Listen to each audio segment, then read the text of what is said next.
नमस्कार, मैं हूं पवन त्यागी। पांचवें चरण का चुनाव है और इस चुनाव में आपको बता दें कि भारतीय जनता पार्टी ऐसा बताया जा रहा है कि क्लीन स्वीप करती हुई दिखाई दे रही है। अंदाजा इसी से लगाइए कि 49 सीटों पर यह चुनाव है जिसमें कई दिग्गज चुनाव मैदान में हैं और इस 49 में 40 सीट भारतीय जनता पार्टी की पक्की मानी जा रही है। दावा भारतीय जनता पार्टी के नेताओं का तो यह है कि इन 49 में हम 45 सीटें जीत जाएंगे, लेकिन जो आकलन और राजनीतिक विश्लेषकों का जो अपना आंकड़ा है उसके अनुसार जैसे उत्तर प्रदेश की मैं बात करूं, उत्तर प्रदेश में अमेठी, उत्तर प्रदेश में रायबरेली, ये दो सीटों पर दो धुरंधर, एक तरफ स्मृति ईरानी और दूसरी तरफ राहुल गांधी ये मैदान में है। तो रायबरेली से राहुल गांधी की जीत पक्की मानी जा रही है, ऐसा कहा जा रहा है, क्योंकि जिस तरह का जातिगत समीकरण हम देखते हैं बिहार हो या यूपी, ये हमें दिखता है। और इसी के कारण से, और दूसरी बात यह है कि बहुत सारे लोग आज भी ऐसे हैं इस देश में, खासतौर पे हिंदुओं में ऐसे बहुत लोग हैं जिनको राम मंदिर बनने की कोई खुशी नहीं है। राम मंदिर बनने का कोई क्रेडिट वो ना तो योगी को दे रहे हैं ना मोदी को दे रहे हैं। उनको कोई फर्क नहीं पड़ता कि कहीं मस्जिद खड़ी थी वहाँ मंदिर बन गया, उनको कोई फायदा नहीं हो रहा। योगी आदित्यनाथ जी ने जो बुलडोजर मॉडल उत्तर प्रदेश में किया है, पहले जहाँ दिन दहाड़े डकैती लूट होता था, आज वहाँ कानून का राज कायम है, उनको कोई फर्क नहीं पड़ता। उनको पहले वाला गुंडा राज ही शायद पसंद है, इसलिए बीजेपी को वोट नहीं करेंगे। और रायबरेली सीट पर तो ऐसे बहुत सारे लोग हैं, बोले जी हम तो पुराने कांग्रेसी हैं। अरे भाई, पुराने कांग्रेसी हैं तो आज का परिप्रेक्ष्य देखो ना, और ये भी देखो कि कांग्रेस ने देश की आज़ादी के पहले और उसके बाद में किया क्या है। तो किया हो कुछ भी नहीं, हम तो गुलामों की तरह राजाओं के पीछे रहेंगे। राजा कौन? तो राजा तो अब नहीं है भाई, अब इस समय तो देश आज़ाद हो गया, लेकिन वही दिमाग में चलता आ रहा है कि सोनिया गांधी का बेटा है, राहुल है, वो जो भी है, कोई उसे पप्पू कहे कुछ कहे, हम तो बोलते नहीं हैं इस तरह के शब्द, लेकिन लोग उसके पीछे खड़े हैं। ये है गुलामी की मानसिकता, और इस मानसिकता में जातिवाद भी एक एंगल है। ये जात को हम साथ नहीं देंगे, इसके साथ हम खड़े नहीं होंगे। और इसीलिए जो राहुल गांधी है वो दिखाई दे रहा है कि जितनी भीड़ उमड़ रही है, वो एक तो भीड़ वो है जो अखिलेश यादव के फॉलोवर हैं, वो खड़े हुए हैं, साहब अखिलेश भैया हमारे यादव हैं, हम भी यादव हैं, और इसलिए चाहे जो हो जाए वो गड्ढे में वोट डालने को कहेंगे, हम तो उन्हें वोट जरूर देंगे। मानसिकता देखिए, ना विकास से मतलब है, ना उत्तर प्रदेश के लॉ एंड ऑर्डर से मतलब है, ना राम मंदिर से मतलब है, ना उनको दंगे याद हैं, उन्हें कुछ याद नहीं है। केवल एक जात दिखाई दे रही है, अखिलेश यादव मेरी जात का, मैं उसके जात का। और इसलिए मैं आपको बता रहा हूँ कि एक सीट ये दिखाई दे रही है। इसीलिए आपको बता दूँ, बिहार की 5 सीटों पर चुनाव है और झारखंड की 3, महाराष्ट्र की 13। तो महाराष्ट्र की जो 13 सीट है उसमें आप देखें, पीयूष गोयल केंद्रीय मंत्री हैं, वहाँ चुनाव मैदान में है, निश्चित रूप से वो जीतेंगे। लेकिन वहाँ भी आपको बता दें, मात्र 13 में से मुझे लग रहा है 3 सीटें भारतीय जनता पार्टी लूज करती हुई दिखाई दे रही है। उत्तर प्रदेश की 14 में से, जैसे मैंने बताया, 1 सीट रायबरेली की वो लूज करती हुई भारतीय जनता पार्टी दिखाई दे रही है। जम्मू कश्मीर की 1 और लद्दाख की 1 सीट पर यह चुनाव है। ओडिशा में 5 सीटों पर चुनाव है, इस 5 में से 4 भारतीय जनता पार्टी जीतने जा रही है। वेस्ट बंगाल में 7 सीटों पर 5वें चरण का चुनाव है, उस 7 में से 3 सीटें भारतीय जनता पार्टी जीतती दिखाई दे रही है। और इसीलिए जो आकलन है वो 42 सीटों का 39 में से वो साफ साफ दिखाई दे रहा है। और इसी में आप ये लग रहा है कि जिस तरह से भारतीय जनता पार्टी अपना 400 पार का नारा दे रही है, 5वां चरण का जो चुनाव है, अभी तो चुनाव के बाद पता लगेगा शाम को कि आंकड़े किस तरह रहते हैं, लोगों का रुख क्या रहता है। लेकिन पिछले 4 चरणों के चुनाव को देखते हुए जिस तरह से सभी विश्लेषक इस बात को कह रहे हैं कि भारतीय जनता पार्टी ने, मोदी जी ने बहुमत का आंकड़ा पार कर लिया है और आंकड़े से कहीं आगे निकल गए हैं, तो इसको मान भी लें।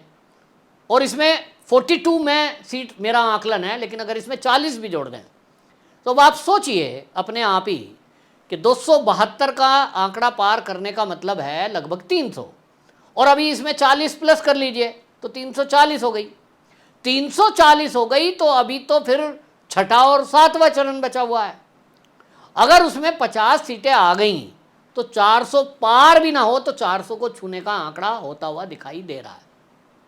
ये मोदी जी का जादू है कि पूरे देश में सर चढ़कर बोल रहा है, और इसीलिए दिखाई दे रहा है मोदी जी भी मैदान में उत्तर प्रदेश से हैं, और जिस तरह से उत्तर प्रदेश में लोग उनका स्वागत कर रहे हैं, अब ऐसा लगता ही नहीं है कि उत्तर प्रदेश की ऊपर से जो देखने में लगेगा कि योगी जी का जो इस 80 में से 80 सीट जीतने का लक्ष्य है, कहीं ना कहीं कभी कभी लोग बोलते हैं कि अंदर अंदर चुपचाप क्या वोट डल रही है, 80 में 80 भी हो सकता है।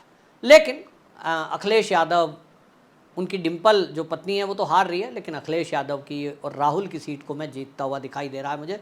ये दोनों सीट निकल जाएगी और इसी तरह से बाकी सीटों पर कड़ी टक्कर वो बताई जाती है। तो 80 में से 75 सीटें, मैं दोबारा रिपीट कर रहा हूँ, भारतीय जनता पार्टी जीत सकती है, ऐसा आकलन लोगों का है। तो भारतीय जनता पार्टी की सरकार बनेगी, इसमें तो डाउट ही नहीं है। मोदी जी तीसरी बार प्रधानमंत्री बनेंगे, कतई किसी की राय ऐसी नहीं है, चाहे विरोधी भी हो, क्योंकि राजदीप सरदेसाई को हमने सुना जो पहले धुर विरोधी मोदी के रहे हैं और कैसा आकलन करते रहे, लेकिन आज वो भी कह रहे हैं कि हाँ हाँ मोदी जी को वोट पड़ रही है और देश की महिलाएं ज़्यादातर मोदी जी को वोट कर रही हैं। आपको बताएं मोदी जी का जो वोट बैंक है वो महिला कैसे बनी, तो देखा हमने कि मोदी जी जब सत्ता में आए तो सबसे पहले शौचालय बनाने की बात की, महिलाओं को सीधा लाभ मिला, गांव की महिलाओं को खास तौर पे उनको इज्जत घर नाम दिया। और इसी तरह जो उज्ज्वला गैस दी वो महिलाओं को लाभ मिला, जो बीमा योजना दी उससे महिलाओं को लाभ मिला, राशन का जो फ़ायदा मिल रहा था वो माताओं को उससे इफेक्ट ज़्यादा पड़ता है। मैंने पहले भी बताया किस तरह से एक माँ अपने बच्चों को भूखा नहीं देख सकती और उसके लिए घरों के बर्तन मांजने हो या मजदूरी करनी हो वो करती थी, क्योंकि आदमी लोग कभी भी शराब पी के कहीं लौट जाएगा, लेकिन माँ ऐसा नहीं कर सकती। तो उन माँओं को बड़ी राहत मिली है जिनके घरों में इस तरह के दृश्य थे कि पति शराब पी के आ रहा है, जो मजदूरी में कमाया उसको गंवा दे रहा है, तो माँ बच्चों के साथ भूखी है। उन माँओं को मोदी जी ने पिछले 3 साल में फ्री का राशन दिया। अब ये राशन 5 किलो मिल रहा था, कांग्रेस को लगा के मोदी जी का वोट बैंक बढ़ता जा रहा है, महिलाएं वोट दे रही हैं। पहले तो ये इनको समझ में ही नहीं आ रहा था कि प्रचार कैसे करें तो क्या करें, लेकिन अब इनको 4 चरण निकलने के बाद याद आया, ओ मोदी जी को तो महिलाएं वोट दे रही हैं, सर्वे आ गया ना। तो तुरंत मल्लिकार्जुन खड़गे ने घोषणा कर दी 5वें चरण के पहले, अरे साहब हम 10 किलो देंगे। यही कांग्रेसी कह रहे थे मोदी जी देश के लोगों को निकम्मा बना रहे हैं राशन फ्री दे के, देखिए गरीबों को राशन फ्री देकर। अरे भाई तुम जो है समझ ही नहीं पाओगे कि गरीब की थाली में जो अन्न है, चावल का दाना है, उसकी कीमत क्या है। लेकिन इनको आनंद फानंद में लगा, अरे हम तो निकल गए, हम तो रह गए, 5वां चरण आने वाला है तो क्या करो, 5वें चरण के पहले आनंद फानंद में कह दो हम तो 10 किलो देने वाले हैं। अभी आप देखो अरविंद केजरीवाल हो या राहुल गांधी क्या कहते हैं, हम तो सब महिलाओं के खाते में 1 लाख रुपए देने वाले हैं साहब। अब उनको याद आ रहा है कि महिलाओं को इस तरह की घोषणा कर देंगे तो महिलाएं मूर्ख बन जाएंगी और वोट दे देंगी। आज नहीं है वो टाइम, निकल गया भाई साहब। गांव की महिलाओं से मेरे पत्रकार मित्रों ने बात की है जो पढ़ी लिखी भी नहीं है, उनको पूछो किसको वोट देंगे, मोदी। क्यों? उन्होंने हमारे लिए काम किया है, राशन दे रहे हैं, गैस दी है, ये दिया, महिलाएं बता देंगी गाँव की। अब उनको कहे राहुल गांधी कह रहे हैं 1 लाख रुपए देंगे, हंस के उड़ा देती है, बोले राहुल गांधी अब कह रहा है ना चुनाव आया, इनकी सरकार तो 14 के पहले थी। 14 के पहले कौन था? मोदी तो था नहीं, मोदी जी तो गुजरात में थे, कांग्रेस की ही सरकार थी। तो कांग्रेस की सरकार में तब महिलाओं को कितने शौचालय दिए राहुल गांधी बताए, कितनी महिलाओं को उन्होंने गैस दी कि चूल्हे से रोटी बना रहे हो, तुम्हारी आंख खराब हो रही है, तुम्हारे फेफड़े खराब हो रहे हैं, चलो जी गैस दो, बताए राहुल गांधी। कितने लोगों को फ्री में राशन दिया राहुल गांधी बताए, कितने लोगों के मकान पक्के बनाए झोंपड़ी से हटकर, वो बताए जरा। उनके पास आंकड़े नहीं है क्योंकि ऐसा कांग्रेस ने कोई काम किया ही नहीं। मोदी जी ने किया है, उनका बेनिफिट उसको मिल रहा है, बेनिफिशियरी जो हैं वही वोटर आज मोदी जी का है, बढ़ चढ़ के आगे वोट दे रहा है। और इसीलिए ये बौखलाए हुए हैं विपक्षी दल के।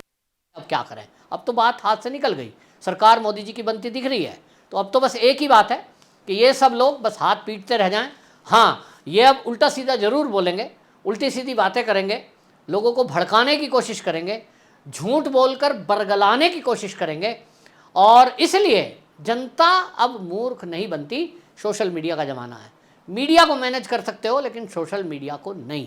तो जो ये 5वां चरण है ये बड़ा महत्वपूर्ण इसलिए हो जाता है कि ये जो इसका रिजल्ट आएगा शाम को, ये पता लगेगा, अनुमान लगेगा, रिजल्ट तो 4 तारीख को आना है, लेकिन एक अनुमान लगेगा कि 400 का आंकड़ा छूने में कितनी कमी है।